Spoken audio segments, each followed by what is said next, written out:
to the cloud. No. Hello, everyone. Welcome back to Music Theory Logic. My name's Andrew, and today I'm here as my artist alias D.R.U. And I've got a really special guest. We are on Zoom with Tomasso, also known as 77T, out of Yeah. Milan, Italy. Now, both of us had releases on a label called Evoked Natives, and Tomasso sent me his debut or one of his, was it an EP that you wrote? Yeah. I think it was a full EP. What's that EP called? The Heater EP. All right, the Hitter EP. Now, I get blasted like a lot of music, and a lot of times when I listen to it, I'm not as impressed. But when I heard 77T's EP, I was blown away. So we're gonna link to both of our music below. I highly recommend going and checking out 77T. He makes a lot of future bass music, as I do, perhaps more melodically driven. I Yeah. am more like in your face with the bass sounds. But this track that we worked on is called Light After Dark. It comes out today, which is why we're dropping this music theory breakdown. We're going to go through both of our sessions, talk a little bit about how the collaboration worked, and go from there. So first of all, I'm going to hop us into the Logic session, and we'll be able to see the final session. And here we are. It's pretty big. Now, I'm going to play just the introduction to this, and then I'm going to break down some of the music theory, and then we're going to hop over into 77T's Ableton session, and he's going to talk us through some sound design. So first of all, let's hear the intro to this.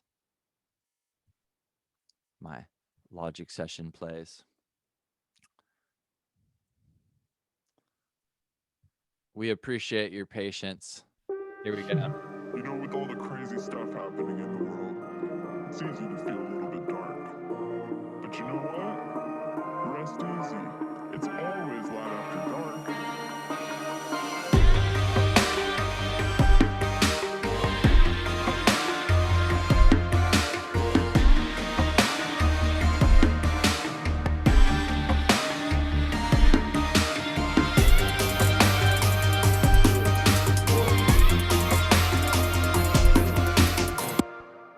Stop it there just in the interest of time. I'm going to try to make this breakdown a little bit more efficient. You could imagine going through every layer would take us quite a while. So this song is in the key of G minor. Tomasso, I don't know if you've seen my breakdowns, but I like to talk a lot about music theory so that people that maybe know their way around Logic or Ableton can have a little more direction. So we're in the key of G minor, which has two black keys, B flat and E flat. The basic melodic section, you can see it here, is going E flat, D, E flat up to G, E flat, B, with the bass line going down. That's G, F, E flat, D. All that stuff sounds like this. The bass line is going down. And then the melody.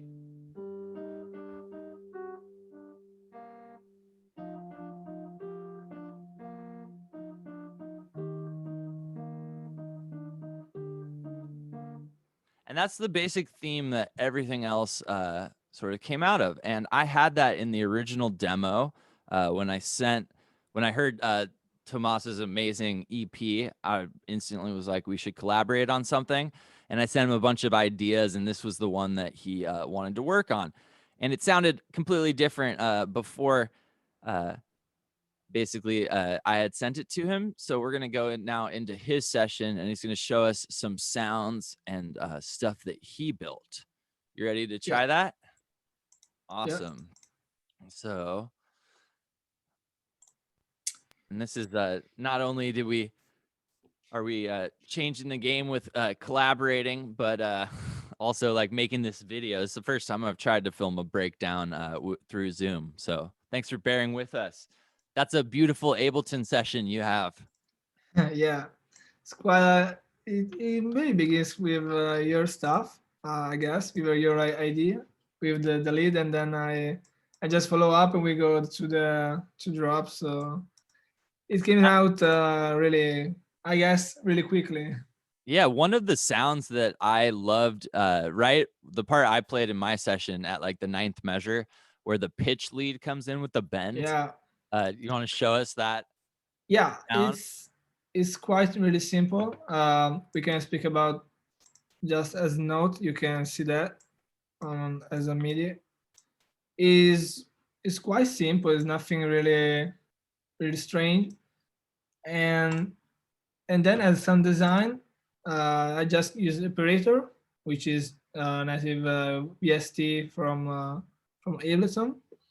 It's really simple sound. It's like a saw wave that is go to FM with a noise oscillator, and it has just a really simple EQ, some overdrive, which is a distortion from Ableton, really simple reverb with a quite long decay time, and then I just automated the pitch lead, as this is autopen is like a LFO with just this movement to the lead,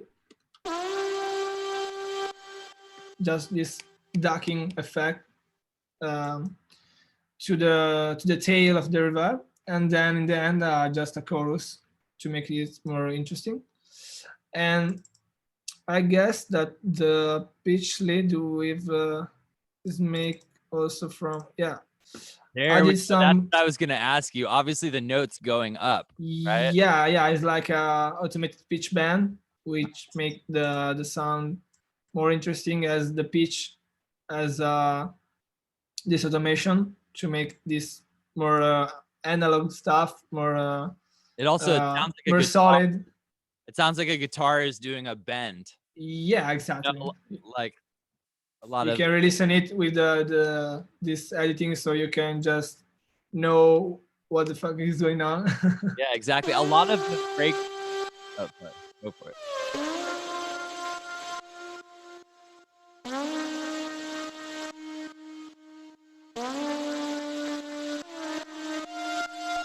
Yeah, which is like really pleasant Super cool. Yeah, shifting. I thought that sound like added so much to that moment that I played in my session, like right when the drums all come in. Um, I was really excited about that sound, and yeah, like you just showed us, it's pretty crazy that you can build something so cool so simply, right? Yeah, You're not just for that. use your ears and Yeah, and knowing perfectly the native stuff of the DAW. So some playing not around with it. Nice. yeah, exactly. Um, And another simple sound in the strophe and then beginning of the song, which is okay. Also in the other part of the song is just a pluck, and it is again with operator is like a short sound. You can listen to that.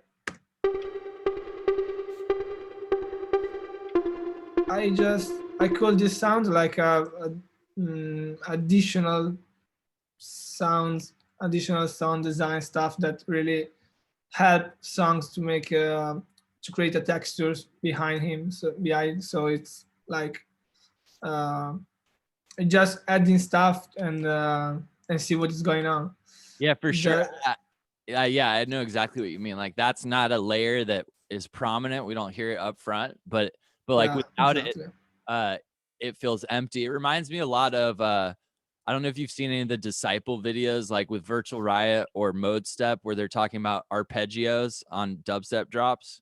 But like Virtual Yeah, Riot, and I think Barely Alive actually is the video I'm talking about, where they take a dubstep drop that they have, and there's like a pluck arpeggio in the background that you yeah, don't even notice, but when they yeah, mute, yeah, yeah, like the whole drop feels smaller. So yeah, kind yeah. of crazy. Super It cool. just yeah, just adding minimal textures and taste. Awesome. And I see you have the infamous Valhalla. Yeah, absolutely.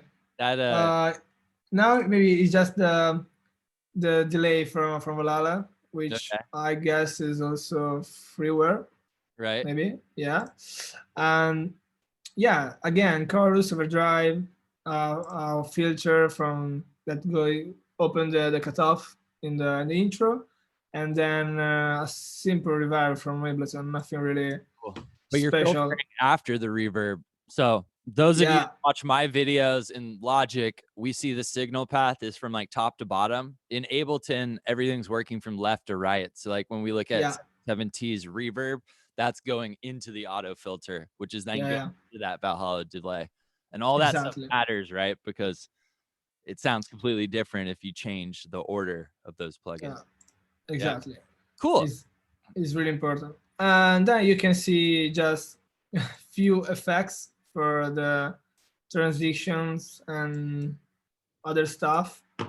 It's like just I don't know, or even a loop from China, which is available on Splice. That is, I see some legendary names up there, right? We've got Tynan, Insomniac, Kashmir, right? Of course, yes. Yeah, we've got Virtual Riot, right? We already mentioned Disciple Records, Crane. I love Crane. I don't know where has Crane put out music like recently, or is it? I don't know, really. I don't either. I just that name from like 4 years ago. Yeah, he recently maybe is singing with the Mac Records, I think. Right on. Cool. So, well, yeah. Samples go a long way to add to the, like you said, depth of the song.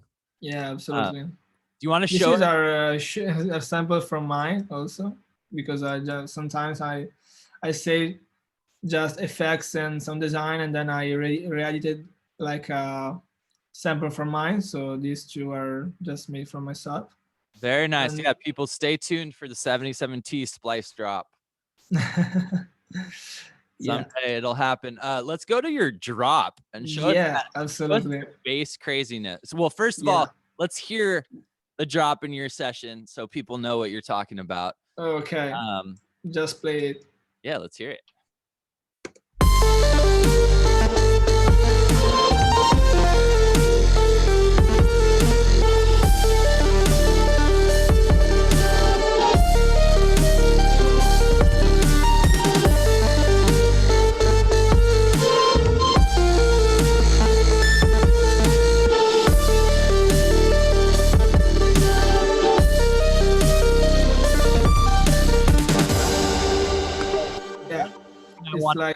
Interject there, Tommy, just from like hearing it back to music theory, but like a lot of the music theory stuff, if we like we're in a classical music class and we're talking about symphonies, there's a term theme development that comes to mind. And one of the things I love about your drop, are you familiar with that term theme development? So like, yeah, of course, yes. Like a theme is like the main idea. So like melody, absolutely. This. Yeah, it's like a theme with variations. Yeah, well, it's basically like that's the initial idea that I sent you, and then your whole solo is like, it's like a guitar solo built on that theme, which is super rad. I don't know if I had to explain this. You don't have to, like, but can you unfold it just so people? No, I don't mean that. I mean, go back into the MIDI, but turn off the Ableton like fold. So. Oh, okay. Like piano roll. Yeah, it's like quite. Well, lots of stuff happening, but like for instance, people can see like A and A sharp. A sharp's also called B flat. That that quarter tone or that semitone movement adjacent we have in my guitar solo before. We see some arpeggios happening. Really, really cool. We don't have to go fully in depth to it because I know magician never reveals his tricks. But yeah, I really love that. And again, theme development. So part of the reason it feels good to me is that it's not random. It's not just like a bunch of cool notes that are random. Yeah, exactly. And just a suggestion to make that is like play it. I always play stuff before choosing the right notes. So just try and play with your master keyboard and then see what is the best option. Just try again. Yeah, exactly. It's not the first try, of course. It's like maybe I know, but I think it's awesome. So great job on that. Thank you. What Man. about your bass? You want to show us that bass you built? Oh, That's but feeling before I want just to show some design about the lead. Just Yeah, go. quite just it's actually really simple. It's more complex about the MIDI notes, but as sound design is like a lead. So there is this so way that you can check from I don't remember the YouTube name. There is a YouTuber that Yeah, it looks like share. Evo Sounds. Yeah, Is that maybe yes. He just shared um, like a the wave? waveforms from the Moog Sub 37, Cool. and yeah, it's like more analog, and it's really a saw and envelope in the fine, so it's like a pitch envelope actually, and distortion. So really simple, and then I just EQ. I always use this chorus from Tal that is freeware, and it's like really interesting. Then a saturator, quite a lot of drive going on. I have a lot of vintage verb in the mode breath wall and color. Now there is like more modern stuff, and then I left for tool to automate to make this more unpredictable as a amp envelope, so I can play it.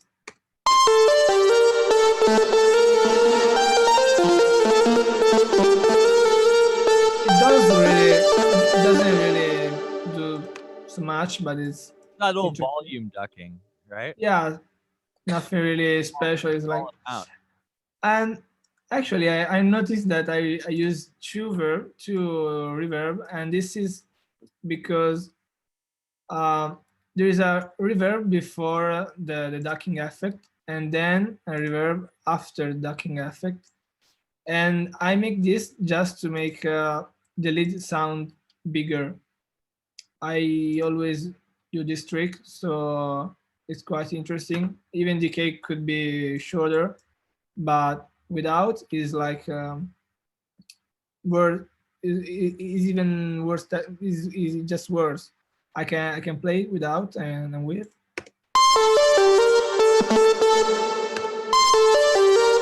Just like in the space, it's just like Did a good less in your texture. face.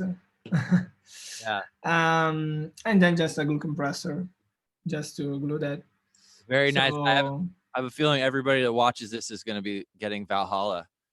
I don't know. You didn't know, now you know. Valhalla and that chorus. Yeah. Anytime they hear freeware. Yeah, and some of distortion. Awesome. Do you want to walk us through the bass or? Yeah, because now this is like just our lead reverb in reverse, but you can just mess around resampling and doing that. Maybe it's not even. So you were interesting, basically like freezing, as Ableton calls it, or like print. Yeah, exactly. Yeah, you can see this resampling mode. Yeah. That you can just resample everything you want and then use it as audio and then mess around. Mess with it. Perfect. So just it's quite a really helpful trick to resample the tail of the reverb and then reverse it, and then of course make some post effects on that. So yeah, the bass is again really simple, and again with Serum. This is a patch from mine, which is one of the most the simplest. Easy. I like. Yeah, it's really simple. It's nothing nothing absurd. Is that a play on a Reese style bass? Yeah, exactly. I can just make it in solo so you can hear it separately.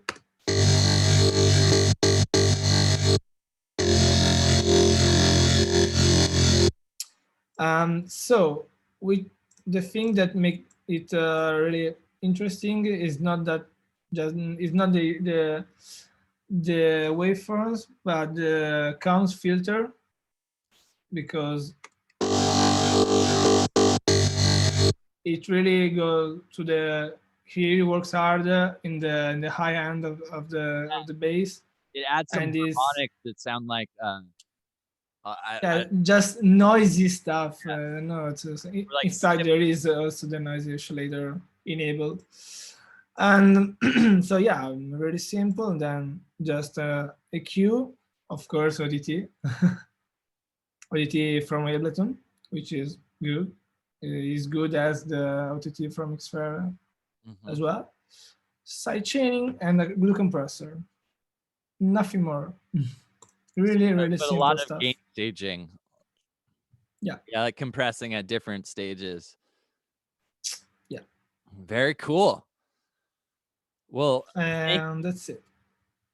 yeah, well, I think you did an awesome job. Once again, I really I loved what you came up with, and all I really did from there was we added some filtering to the beginning because we basically changed the breakdown build section. I know that like when we first started, that was kind of your least favorite section, and so so we constantly were evolving that, and that's sort of why I did what I did. But thank you, Tommy, for taking us through that. We really appreciate it, and it's No rad. problem. It was an honor working on this with you.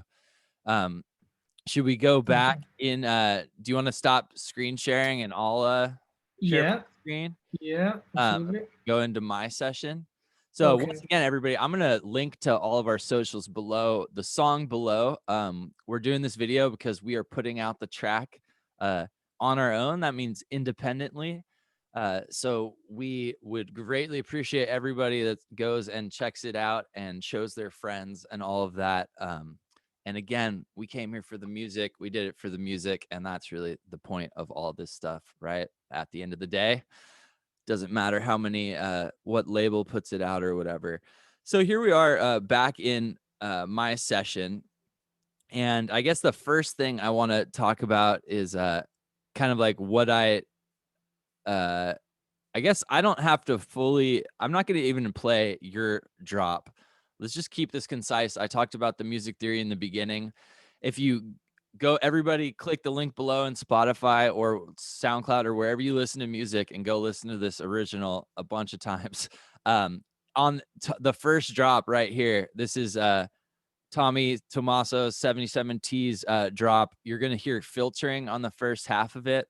I basically am using a pretty cool sound that let's see if I can find our filter section. But recently I got some Arturia plugins and I was basically just filtering said plugin. Session is huge. Let's see here. It's basically right here. So I'm just using Arturia's filter into it. So I guess I'll just solo this channel to make the lead have some crazy stuff happen in the beginning.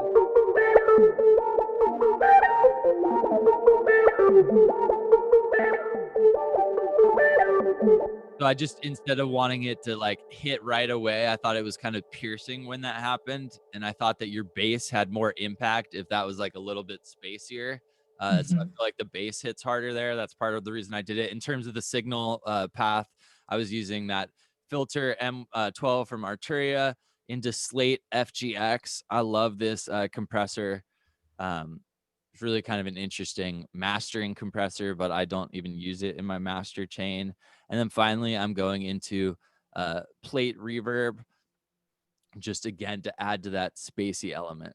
So I just really want to go into the second drop, and I want to show you guys some of my basses and talk like what 77T did about my sound design.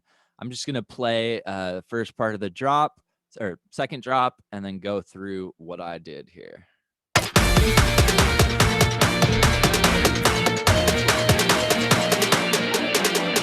Light after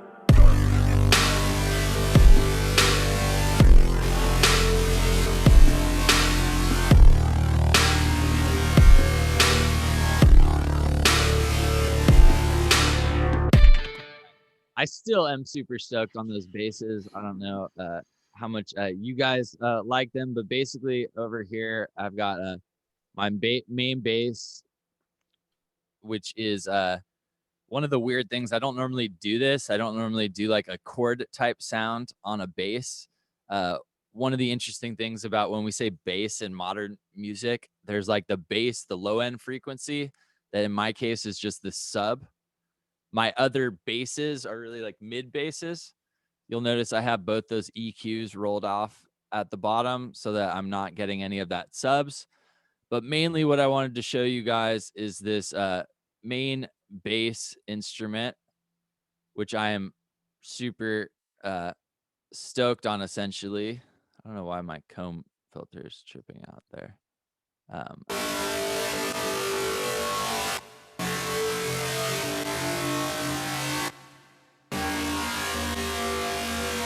So what's really crazy about this is there's really like, I'm not doing anything. I have like the default initial waveforms. So nothing's happening like in the wavetables. The magic from this comes from our FM sound. So notice I have oscillator B turned on, but the volume's all the way off, right? I'm basically just using this oscillator B. I guess I can turn on my spotlight so people see where I am. I'm using this oscillator B just to modulate the FM of oscillator A. I have our Comb H6 filter that I'm basically using a super subtle amount of automation that gives it kind of like the metallic-y ting to it.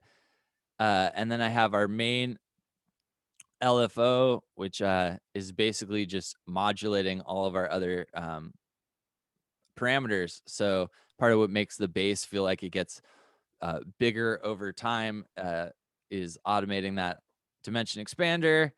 I'm doing some drive automation to make it get dirtier towards the end of it, not overwhelming in the beginning, and then some reverb. Nothing super crazy.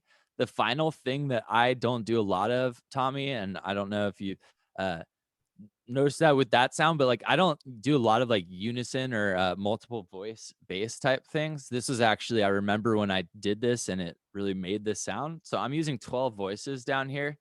And finally, I'm also automating that fine tune, like I think you were doing on your bass. Yeah, exactly. Just the same.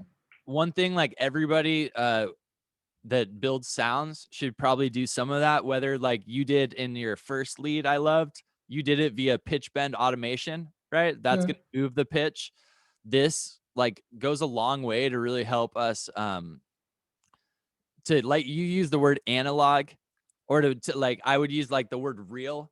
It makes sound feel less like digital because when we hear anybody play music in the analog world, like if it's a synthesizer with hands on it, there's imperfection built into everything we do, right? Exactly. Everything humans do. And I feel like one of the things about the computer is that when we're making music in the computer, we have to add imperfection, right? Because if we don't add imperfection, then our music starts to feel like karaoke music or feels like it It's makes sense, boring, even right? Boring and stuff. So yeah, once again, it was an honor working with you on this track. Hopefully everybody found this helpful. If you found this video helpful, you'd help me out by subscribing to the YouTube channel, and you'd help out both of us by going and checking out our music, listening to it. If you don't know, musicians like us get paid on streams. So when you're cleaning the house, put our music on, listen to the music. That'll help us. Tell your friends, and follow us on the social media stuff. I don't know if you're an Instagram person, it would mean the world to Tommy if you followed him on Instagram and started putting his music in your stories and stuff. Whatever is clever. So once again, I said this in the beginning, but I am in San Diego, California right now. It is just about 9 o'clock in the morning. We start the session at 8 a.m. my time, which in the music industry is early. Most of the time when you talk to a musician and they say they're in the studio at 8 a.m., that's a really late night, not an early morning. You know, although I did recently hear Eminem likes to record 9 to 5, just like a normal business sort of job. And then what time is it over where you are, Tomasso? Yeah, it's like now it's 6 p.m. So 6 p.m. And where are you? yeah, from Milan in Italy. Italy. Very, Yeah, very cool. And I just love the fact that like this wasn't possible, 30 years ago. It wasn't possible really yeah. 15 Or years even ago. 20 years ago, I don't know. Yeah. So the fact that Probably. we're able to meet up the first time before we even started on the track, we met face to face. And so Yeah. this has been super cool. Thank you for hanging out with us. We really Thank you appreciate it. too. And stay tuned, people. We'll be back with more 77T. I feel like we need him to teach us some sound design. So have a beautiful day, and we will see you guys next time. Hi guys.